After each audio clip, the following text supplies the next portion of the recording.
Welcome to RK tutorial. ఈరోజు మనము APDSC 2025 ఎడ్జిటీలో వచ్చినటువంటి పర్స్పెక్టివ్ ఇన్ ఎడ్యుకేషన్ సంబంధించినటువంటి కొన్ని క్వశ్చన్ల కాన్సెప్ట్ చూద్దాం. మనము ఇందులో మొదటి క్వశ్చన్ చూద్దాం. మొదటి క్వశ్చన్ ఏముందంటే సరైన సమాధానం గుర్తించండి. ఇక్కడ మరి కొన్ని కమిషన్లు కమిటీలు ఉన్నాయి. తర్వాత అక్కడ వాటి యొక్క ప్రాముఖ్యత ఉంది. ఇక్కడ మరి ఫస్ట్ ఏమంటే ఇక్కడ హంటర్ కమిషన్, మొదలైన కమిటీ, తర్వాత సార్జెంట్ కమిషన్, తర్వాత రాధాకృష్ణ కమిటీ అనమాట.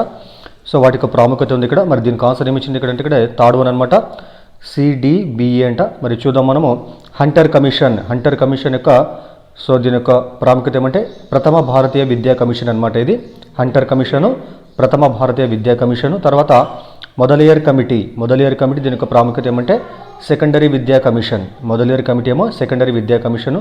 తర్వాత సో థర్డ్ ఏముంది ఇక్కడ సార్జెంట్ కమిషన్ అంట. సార్జెంట్ కమిషన్ ఏమో యుద్ధాంతర విద్యా పథకం అనమాట. సార్జెంట్ కమిషను యుద్ధాంతర విద్యా పథకము. తర్వాత రాధాకృష్ణన్ కమిటీ, దీని ఏమంటారు, దీని విశ్వవిద్యాలయ కమిషన్ అని అంటారు. చూడండి, హంటర్ కమిషను ప్రథమ భారతీయ విద్యా కమిషను, మొదలియర్ కమిటీ సెకండరీ విద్యా కమిషను, తర్వాత సార్జెంట్ కమిషన్ ఏమో యుద్ధాంతర విద్యా పథకం, తర్వాత రాధాకృష్ణన్ కమిటీ విశ్వవిద్యాలయ కమిషన్. ఇవి దీనికి సంబంధించినటువంటి ఆన్సర్ అనమాట. తర్వాత క్వశ్చన్ చూద్దాం. జాన్ డ్యూయి సూత్రాలకు సంబంధించి సరైన సమాధానం గుర్తించండి. జాన్ డ్యూయి సూత్రాలకు సంబంధించి సరైన సమాధానం గుర్తించండి. మరి దీనికి ఆన్సరు సో ఏబిసి 3 కూడా కరెక్ట్ అంట. ఇక్కడ ఫస్ట్ ఏమని చెప్పండి, ఏ అనేటువంటిది విద్య యొక్క సాధారణ సిద్ధాంతమే తత్వము. విద్య యొక్క సాధారణ తత్వం సిద్ధాంతమే తత్వం అనమాట. సెకండ్ ఏమండి, తత్వ సిద్ధాంతాన్ని క్రియాత్మకతను విడదీయకూడదు. సి ఏముంది, జీవితం నుండి విడదీస్తే తత్వము కొనసాగడము కష్టం.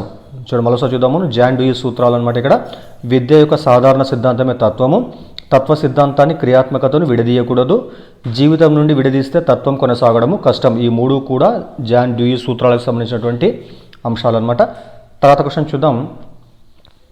విద్యార్థి శారీరక, మానసిక, భావోద్వేగ, సామాజిక, నైతిక, కళాత్మక అంశాలను కలిగి ఉండేటువంటి రికార్డు. మరి దీనికి answer fourth one, cumulative record, సంచిత పత్రాలు అనమాట. క్యుములేటివ్ రికార్డులో విద్యార్థి యొక్క శారీరక, మానసిక, భావోద్వేగ, సామాజిక, నైతిక, కళాత్మక అంశాలను కలిగి ఉండేటువంటి రికార్డు అనమాట. ఇది ఏ రికార్డు అంటే అది క్యుములేటివ్ రికార్డు లేదా సంచిత పత్రం.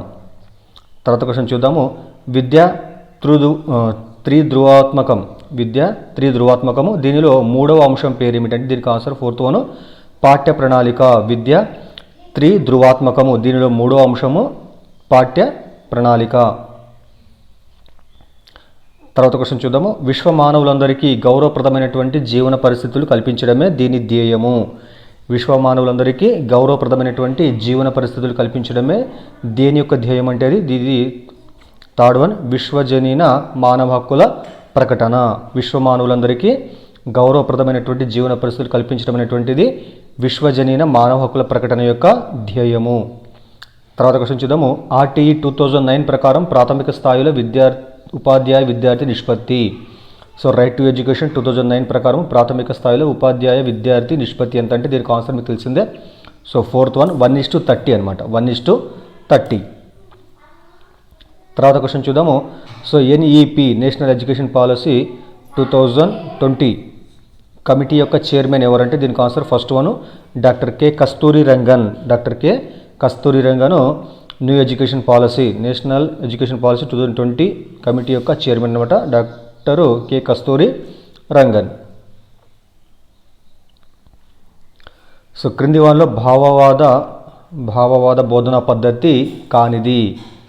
క్రింది వాటిలో భావవాద బోధన పద్ధతి కానిది ఏమంటే దీనికి ఆన్సర్ ఫోర్త్ వన్, శిశు కేంద్రీకృత పద్ధతి అనేటువంటిది భావవాద బోధన పద్ధతి కాదనమాట. మరి మిగతావి ఏమైనా ఇక్కడ చర్చా పద్ధతి, ఉపన్యాస పద్ధతి, కంఠస్థ పద్ధతి, ఈ 3 కూడా భావవాద బోధనా పద్ధతికి ఉదాహరణలు అవన్నీ కూడా, కానీ ఫోర్త్ వన్ మాత్రం కాదనమాట.